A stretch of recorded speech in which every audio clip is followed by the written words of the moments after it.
With a relentless drive to succeed and a picture-perfect jump shot, Jerry West became one of the NBA's all-time greats. He taps it away, tries to beat the clock, beats the clock, the Lakers win it. During his stellar 14-year career with the Los Angeles Lakers, West was an all-star every season and earned the nickname Mr. Clutch for his brilliant play in big game situations. West throws it up. He makes it. West threw it up and makes it. Players develop a tremendous confidence in you, and late in the game they won't throw the ball to anyone else.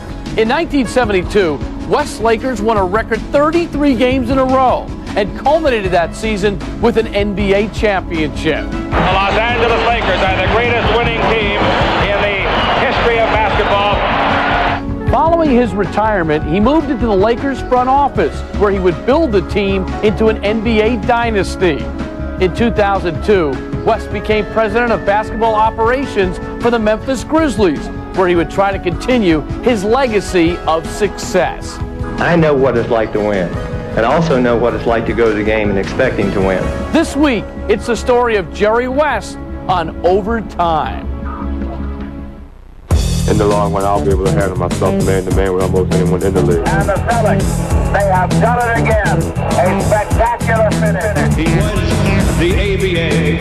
He revitalized the NBA. Presses the inner button in the heart, and all of a sudden he just takes it up. This man has a smile that lights up a television screen from here to Bangor. There will never, ever, ever be another Larry Bird. Michael will take it. He's fouled. He scores. Oh, my, Michael with his fifth win. Shaq the man, most dominant player in the world.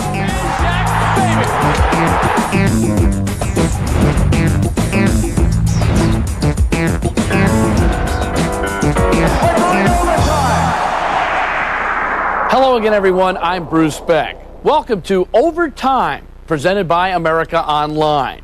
This week, we feature one of the NBA's greatest guards and sweetest shooters, who usually shot his best when the stakes were highest, which is why he earned the nickname Mr. Clutch. He's the legendary Jerry West. The Lakers drafted him out of West Virginia in 1960, the year they moved from Minneapolis to Los Angeles. And Jerry helped put the team on the map in L.A. as they became perennial championship contenders. Here's West at halftime against Boston in the 1965 finals, ironically being interviewed by a former Celtic, Bob Cousy. They say the criterion of a great pro is one that can rise to the occasion. And this man has done just that with the absence of the great Elgin Baylor. He's averaged 46 points a game in the first playoff series. And it's a pleasure to be talking to my old Jansen Sports Club buddy, Jerry West.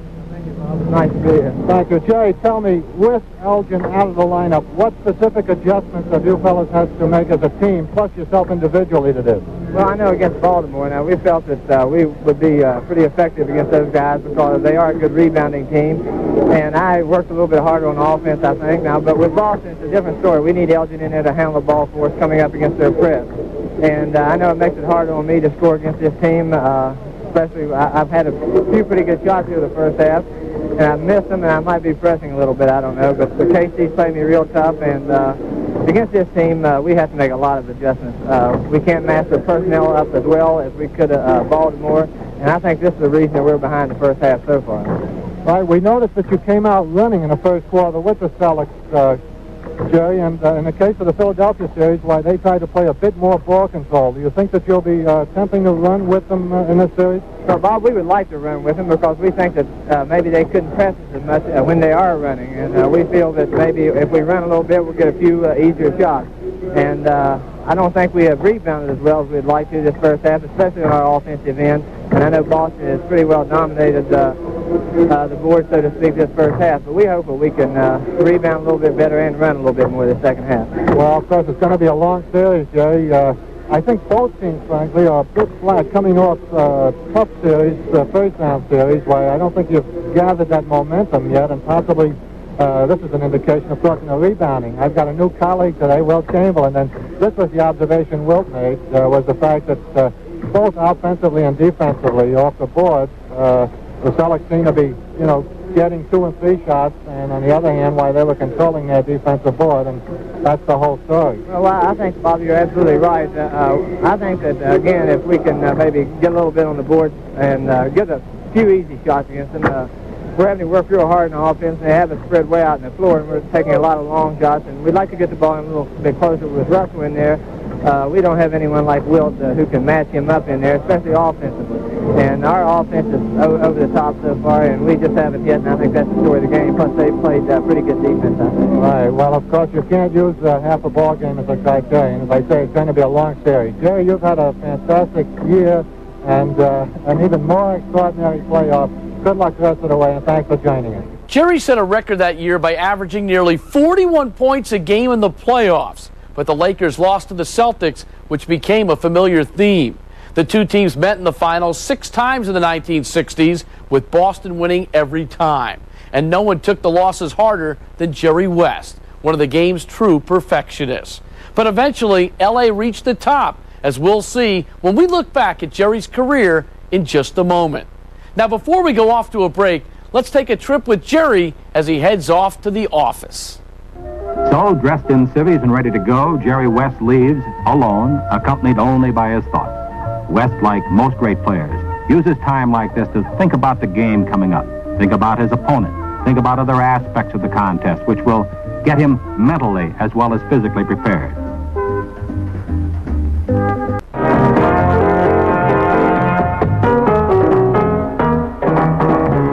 Number 44, worn proudly by West for 9 seasons as a Laker, and here's one of the reasons why. A twisting reverse layup around Bill Russell.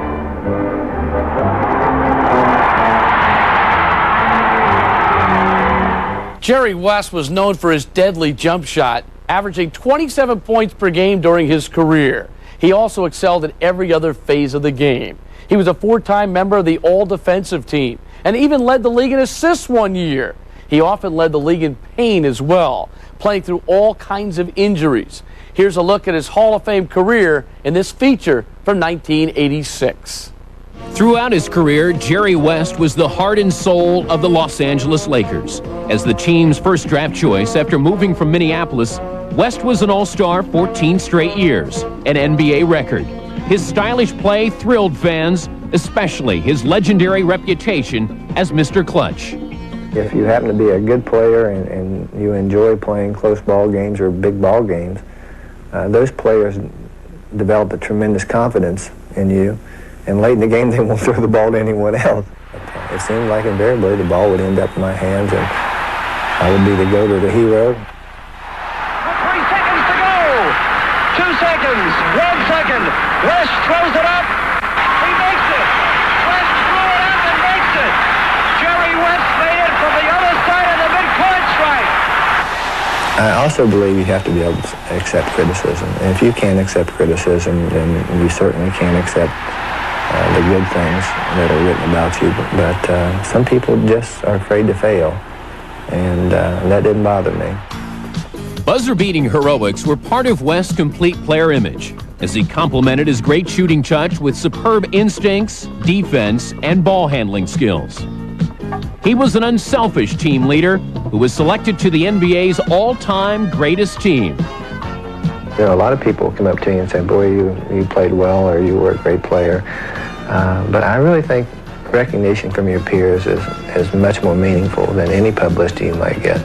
Jerry West made me look good. He had the ability to make other players really better players. I think my asset was going without the ball and getting open. Certainly when I got open, Jerry got me the ball. West did have one albatross, the NBA Finals. He played sensationally in 6 clashes against Boston, but the Lakers lost each time. In 1970, New York compounded the frustration. But 2 years later, redemption was finally delivered as West led the most dominant team in NBA history. That team had a special quality about it. And it's really a shame that that team wasn't younger, because it would have been able to win for a long time. Great rebounding, great defensive play at times, size, and 5 guys who could score. I mean, this team could win anyway. We could win with a running game. We could win with a half-court game, a slow-down game. It made no difference. The team had a special quality about it. After a dozen years of bitter frustration, West finally gained his coveted championship ring, the crowning jewel to a glorious career. Worn down by his injuries, West had considered retirement before that 1972 season, but he decided to make another run at the title. And with West, Gail Goodrich, and Wilt Chamberlain, those Lakers became one of the greatest teams of all time. At one point, they won 33 consecutive games, a professional sports record. West played 2 more seasons before retiring, but then launched a new era of Laker glory. And we'll have more about that when we come back.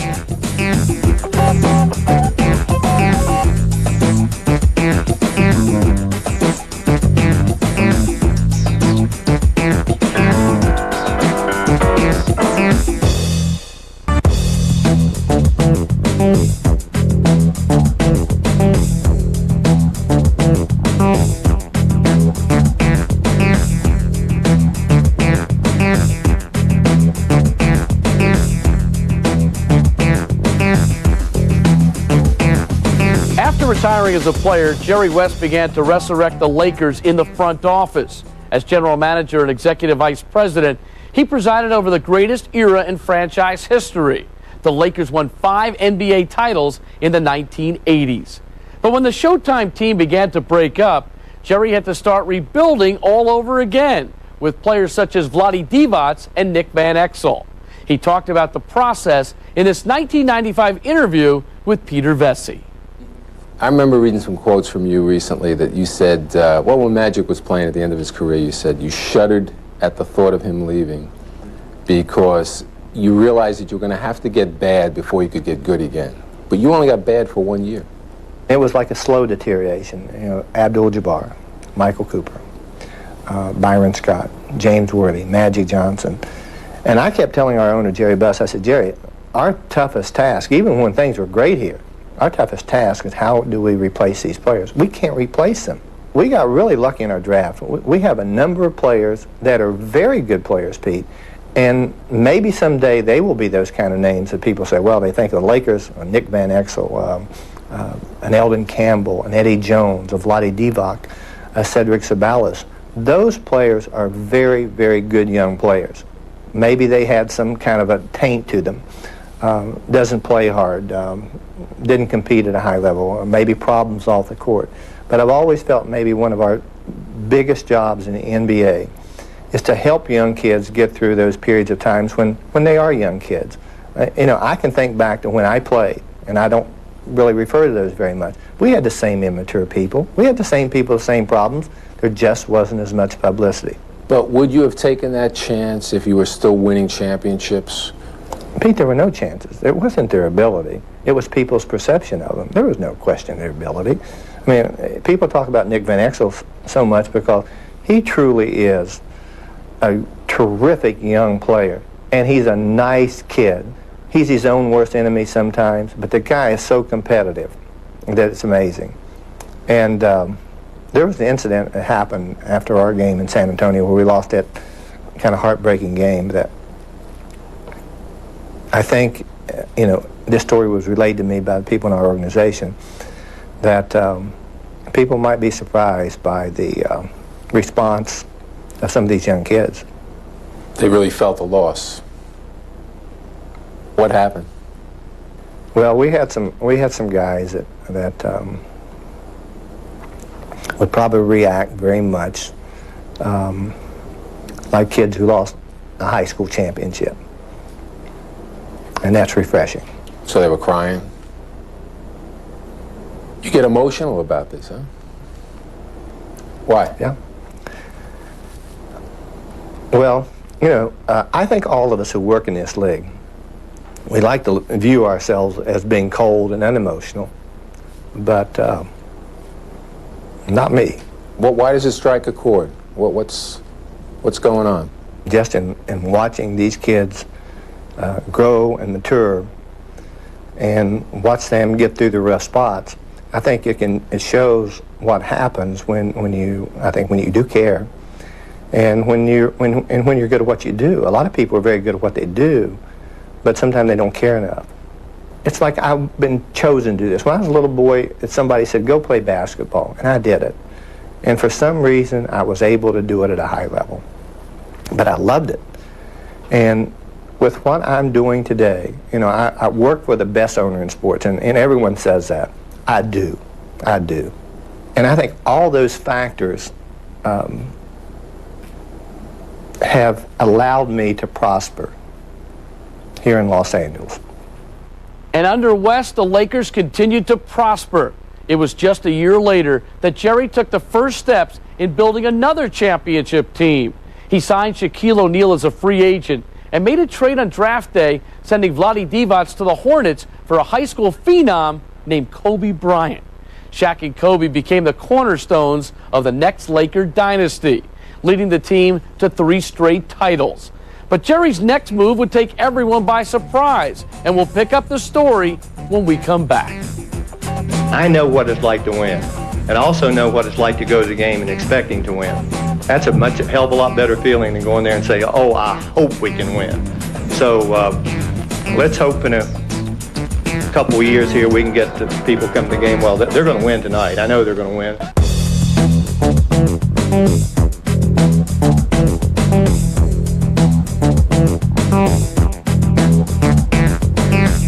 After 4 decades as a player, coach, and executive, Jerry West retired from the Lakers in 2000. But after a while, he found himself getting restless for a new challenge, and that opportunity would come in the form of the Memphis Grizzlies.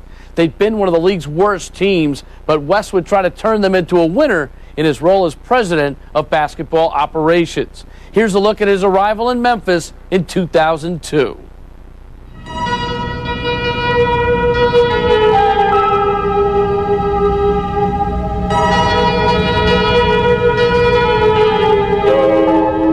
He's a legend. He represents the best of what the NBA has produced in its long history. Well, I think immediately there's going to be an attitude change. The Memphis Grizzlies are proud to announce that Jerry West is our new president of basketball operations.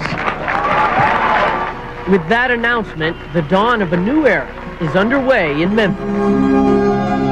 The fact that Jerry would come here, that's instant credibility. Sometimes you feel like you can help make a difference. I will tell you, I'm not a messiah, but I am someone who will come here and work his fanny off to have this team not only be successful in the court, but also in the community. Jerry West has excelled in every aspect of his life, especially in basketball. There's no question he is a winner. He's willing to make the efforts to be a winner. He's created winners. Throughout his high school and then college playing career at West Virginia University, Zeke from Cabin Creek was a game changer. A pure shooter by trade and a tireless competitor at heart. That's why he was the number 2 overall pick in the 1960 NBA draft by the Lakers. Mr. West is what the NBA is all about. 2 seconds, 1 second, West throws it up. He makes it. The ball game is tied. Jerry West made from the other side of the mid-court stripe. Because of his last-second heroics, he was quickly known as Mr. Clutch. In his 14 years as a professional basketball player, every season he was an all-star. A top-notch clutch performer, if you ever saw one, Jerry West of the Los Angeles Lakers. As an executive in the 1980s, he turned L.A. into Showtime. Years later, through other high-profile acquisitions, West again brought banners to Tinseltown.